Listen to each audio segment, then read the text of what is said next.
Mike D at Down Peppertree Lane. I'm in Santa Barbara Harbor. This is a nice new restaurant called Gracie, breakfast and lunch. And here is the beautiful harbor, very large protected harbor with a walkway on it. And I'll tell you a little bit about Santa Barbara. There's some people going by.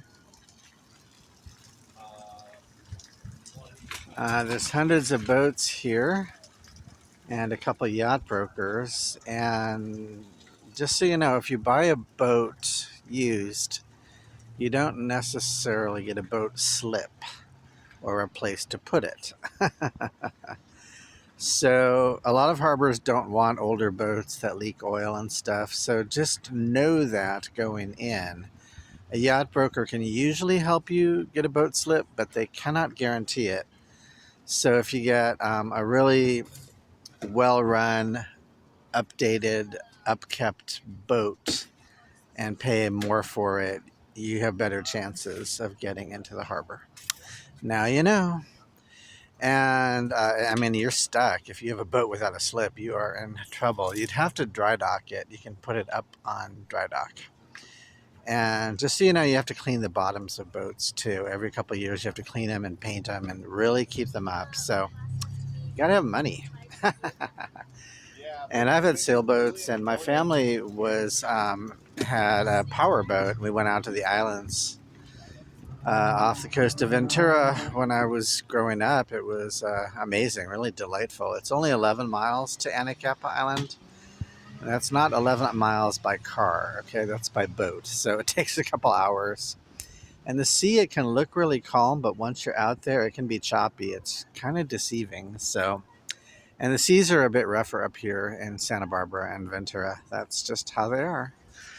Uh, so, um, Yeah, the main thing is like if people want a power boat or a sailboat, and you can get a sailboat with like an outboard motor and have the best of both worlds, or an inboard motor too. Um, this is the incredible harbor in Santa Barbara. It's very cloudy and misty, and that's normal by the coast in California. That's just really normal. A lot of times it'll burn off by the afternoon and it'll be sunny, but not today. I think it's going to be cloudy all day. It's in early fall, which is a beautiful time in the beach areas of Santa Barbara. So, up by the mountains up there are all where all the beautiful, expensive homes are. That can be a couple $1 million. And then coming down to the flatlands by the beach, there's a lot of tourist areas, a lot of hotels and motels. And those can run, if you go to Uptown State Street, excuse me, uh, it can run like $100 a night for a cheaper motel. And then a really classy place on the beach can be like 500 a night or 1,000 a night. There can definitely be celebrities, and it's just an incredibly glamorous and exciting place. A lot of the architecture is Mediterranean in Santa Barbara, so it's not like you can just put a McDonald's up. You have to blend in with the local architecture. And State Street that I mentioned is the main street downtown. A lot of really great shopping. As of now, they've blocked off about 6 blocks, so you get out of your car and you park and you walk around, and there's antique stores, which I love, of course. And then there's all kinds of really unique, like surf shops and coffee houses and restaurants. And you could walk up and down and take the whole day. It's really a fantastic day activity. I would recommend doing a walk on State Street if you're new to the area. And by the beach, you can definitely rent bicycles. There's all kinds of bike rental places. That would be a good way to get around the town. And I live in Ventura. You guys know that. So it's like a 20-minute drive up here. And it's definitely a bigger city up here. It's bigger. There's more culture in terms of like bigger theaters and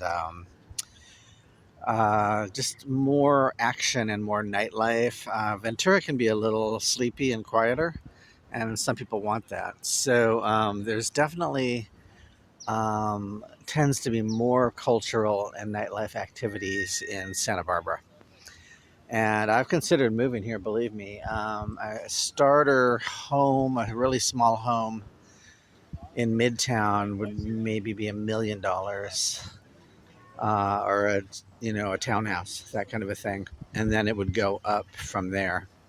So it's actually a more expensive market than Ventura, and a lot of really super wealthy people live here, and it's a beautiful life. There's an incredible stretch of beach downtown where there's volleyball games and volleyball players, and there's a giant mansion, and it's kind of empty and it's mysterious. And there's a book called Empty Mansions, which you can buy about it. This lady inherited this huge mansion, and nobody saw her for like 50 years. She was so ultra wealthy and elite, she just kind of disappeared into all of her mansions, and no one saw her the rest of her life. I hope she was happy. So it's called Empty Mansions. There's botanical gardens here. There's a lagoon for bird watching. There's all kinds of beautiful parks. It's you can enjoy it outdoors all year long, and tons of tourists. Like I said, a lot of LA people come up for the weekend. On Sunday, there's an art gallery on the beach that's free. So I believe it's free for the artist as well. If you live in Santa Barbara, you can display your work on Sunday. It's a massive art show, and just walk up and down the beach and check out all the beautiful art. And like sea glass art is popular here. Sea glass is like when a Coke bottle is thrown into the ocean, it'll come back maybe 50 years later as smoothed out glass, or a 7 Up bottle. And there's a lot of green sea glass because bottles used to be green a lot, like medicine bottles. And it's sculpted into all kinds of jewelry and bracelets and necklaces. So you'll find sea glass available at the jewelry stores and craft shops and on the beach on Sundays with the art festival. So, yeah, that's pretty much the lay of the land for Santa Barbara. It's world famous, as you know. Incredible restaurants, lots of fresh seafood, and there's a little transportation boat, like a tugboat, you can take here to the pier. So it's like a 5 minute ride to the pier, and you take this taxi type of boat over there, and then you can hang out at the pier. You can walk around and go to the shops, or you can drive up the pier if you want to, and park there and go to the restaurants on the pier. So I'm having an incredible day. On Saturday, I'm going downtown to State Street. I'm here at the harbor. I'm going to a few of the antique shops I like, and my favorite places. And there's a world famous Mexican restaurant called Super Rica, and that's on the east side in more of the old town. And Julia Child said that those were her favorite tacos at Super Rica. And they are very fresh and very good. And they're cash only, by the way. And I also go to swap meet on the east side of town, which is once again the older side of town, but still very expensive for sure. So I've given you a pretty good lay of the land of Santa Barbara Harbor on a cloudy fall day. And I think we'll wrap it up there. And like I said, if you want to get into the boating world, definitely, get a good yacht broker and start hanging out in the harbors, join a yacht club, and get the lay of the land before you jump in. And you have to find a boat slip, or else you're going to end up with your boat on a dry dock. And I'll leave it at that. I'm Mike D at downpeppertreelane.com. Check out my store, which links up to eBay, my cool stuff, and like and subscribe. Thanks a lot, you guys. Bye.